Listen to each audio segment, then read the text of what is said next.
So the dogs need a good exercise, and it's good exercise for me.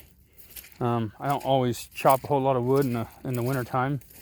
Probably should do more of that. And I do get out and get some done, but anyhow, so we mostly exercise the dogs. But while I'm exercising the dogs, I just check the fields out. I've been watching YouTube for a year and seen these guys talking about their farms and their setups and everything else going on. And I thought, my great-grandfather wrote a journal every day. I'm pretty horrible at that, but I've got this phone that seems to always want to stay in my hand, so why not use something as a tool that's already available to you? So, my handwriting's horrible anyhow. You probably wouldn't be able to read it. And so I'm just going to start cataloging everything. Start setting this stuff up and putting it on my page here. And if you like it, great. And if you don't, I understand. It's not for everybody. Not everybody finds this exciting either. But it's pretty cool to come out here and see the different changes that happen and things that go on and whatnot. So I'm doing everything with my phone. I don't have one of those GoPros. I don't have no fancy setups. I've been trying to practice editing, but not very good at it yet. So I got a whole series of videos I need to set up and send to my channel.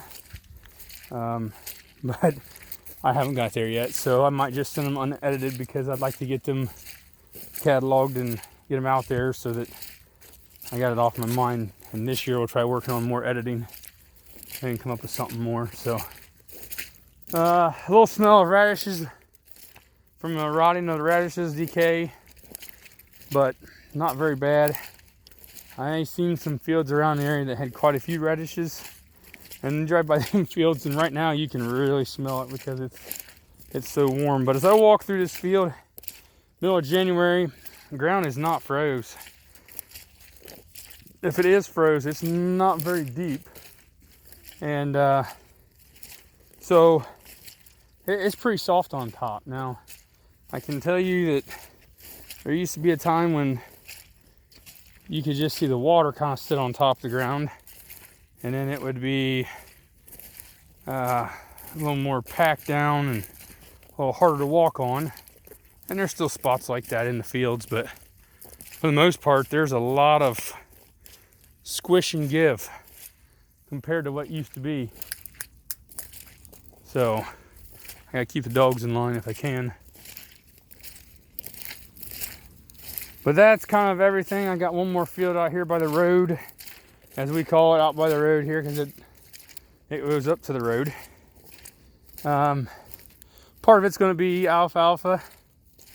So this field here is going to be alfalfa. Well, actually more of a grass alfalfa, probably what it would be. So, and then see if one part of this field will be alfalfa, as I'm walking to it right now.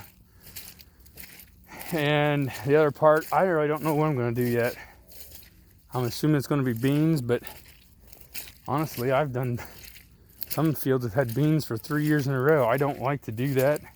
I know it can be done. I've got another field that I rent that it's been beans for 4 years, and it showed to be a pretty good producer of beans, just not of corn or wheat. Still trying to figure that one out. Still trying to study that and research that, but this back half of this field, like I said, will be the alfalfa production. So the front half will be beans or corn, one of the two. Unless there's a crop I can grow that will grow in Northwest Ohio that I haven't seen, and you guys out west grow, there's somebody out west grows something like that, let me know. I'm kind of wondering if maybe we don't need to maybe do some swapping and switching. Maybe there's something else we need to do here with this weather the way it is. So we'll see. It's always a work in progress.